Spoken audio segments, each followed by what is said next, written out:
இன்னும் எதிர்பார்த்தீங்களா? இல்ல, எதிர்பார்க்காத மேல எதிர்பார்க்காத மேல வந்து ரைட் சார். அடுத்தடுத்த ப்ராஜெக்ட் இப்போ 171 ஒரு ப்ராஜெக்ட் வச்சிருக்கீங்க. 170 வந்து ஒரு ஜானகி பண்றாங்க லைஃப். அது ஒரு நல்ல ஒரு கருத்துள்ள ஒரு பிரம்மாண்டமான பொழுதுபோக்கு படமா இருக்கு. Okay sir. தமிழ்நாடு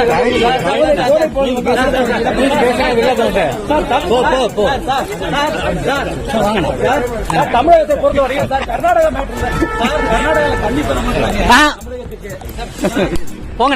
முன் சூப்பர் ஸ்டார் ரஜினிகாந்த் அவர்கள் செய்தியாளர் சந்திப்பில் வந்து பேசினதை வந்து பார்த்துருப்பீங்க. தலைவர் 170 படத்துடைய ஷூட்டிங்க்கு வந்து ரஜினி சார் இப்போ வந்து போய்கிட்டு இருக்காரு. அந்த சமயத்தில் வந்து ஏர்போர்ட்டில் வந்து அவரை பிடிச்சி கேள்வி கேட்டதுக்கு வந்து அவருடைய பதில்களை நீங்கள் வந்து பார்த்துருப்பீங்கன்னு நான் வந்து நம்புகிறேன். ஸோ அவர் சொன்ன ஒவ்வொரு விஷயமே சரி பல கருத்துக்களை உள்வாங்கியது அப்படின்னே சொல்லலாம். ஃபஸ்ட்டே வந்து தலைவர் 170 படத்திற்கான டைட்டில் வந்து ஃபிக்ஸ் பண்ணிட்டீங்களா, நீங்கள் ஏதாவது சொன்னீங்களா டைட்டில், என்ன டைட்டில் அப்படின்னு சொல்லி கேட்கும்போது அதெல்லாம் இப்போ தெரியாதுங்க, அதெல்லாம் இன்னும் வரத்துக்கு கொஞ்சம் லேட் ஆகும், அவங்களே அனௌன்ஸ் பண்ணுவாங்க அப்படிங்கிற மாதிரி ரஜினி சார் வந்து சொல்லியிருப்பாரு. அடுத்த கேள்வி பார்த்தீங்கன்னா, ஜெயிலர் மிகப்பெரிய ஒரு வெற்றி அடைஞ்சிருக்கு. அந்த வெற்றி உங்கள் ஃபேன்ஸை வந்து எங்கேயோ வந்து மகிழ்ச்சிக்கு கொண்டு போயிருக்கு. அந்த வெற்றி நீங்கள் எதிர்பார்த்ததா, நீங்கள் எந்த அளவுக்கு அந்த வெற்றியை எதிர்பார்த்தீங்கன்னு சொல்லி கேட்கும்போது நான் எதிர்பார்த்ததை விட மிகப்பெரிய வெற்றியாக அமைஞ்சிருக்கு, மிகப்பெரிய பிரம்மாண்ட படமாக அது அமைஞ்சிருக்கு, நான் இவ்வளோ பெரிய வெற்றியை வந்து எதிர்பார்க்கல அப்படின்னு சொல்லிட்டு ரஜினி சார் வந்து அதுக்கு வந்து பதில் சொல்கிறாரு. அதுக்கடுத்து வந்து தலைவர் 170 பற்றியான கேள்வியுமே சரி தலைவர்கிட்ட வந்து கேட்குறாங்க. இந்த திரைப்படம் எப்படி தலைவர் 171 சொல்லிட்டு அடுத்த ஒரு படத்தில் நீங்கள் வந்து சைன் பண்ணியிருக்கீங்கன்னு சொல்லி கேட்கும்போது தலைவர் 170 படத்துடைய ஷூட்டிங் இப்போ நான் வந்து போய்கிட்டு இருக்கேன்.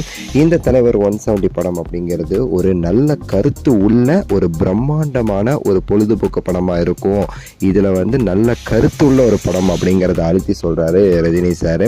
ஸோ நல்ல கருத்துள்ள படம்னா கருத்து மட்டும் இல்லைங்க, பயங்கரமாக பிரம்மாண்டமாக இருக்கும், அதே சமயம் பொழுதுபோக்கு படமாகவும் இந்த திரைப்படம் இருக்குங்கிறத வந்து சொல்லிட்டு தான் வந்து போகிறாரு.